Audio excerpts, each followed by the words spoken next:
پیاوێکی بەڕێزەیە هەمووتان دوعای خێری بۆ بکەن ئەمشەو خوای گەورە شیفای بدا. ئەو پیاوە بەڕێزە تەنها سەری ئیشەکات.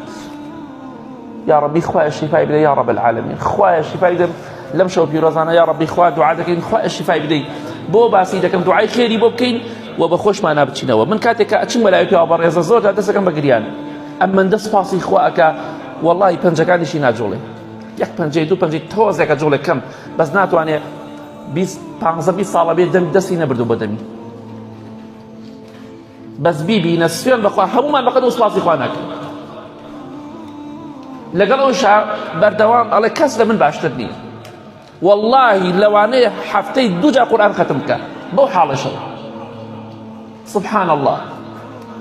لەسەر پشت کەوتۆ لەسەر لا کەوتۆ جوڵە ناتوانێت دەسەقاتی جوڵە ناکات بەس سەری ئیشەکە. لەگەڵ ئەوەیشا ئێمە نیعمەتوان زۆرە بەسەرەوە.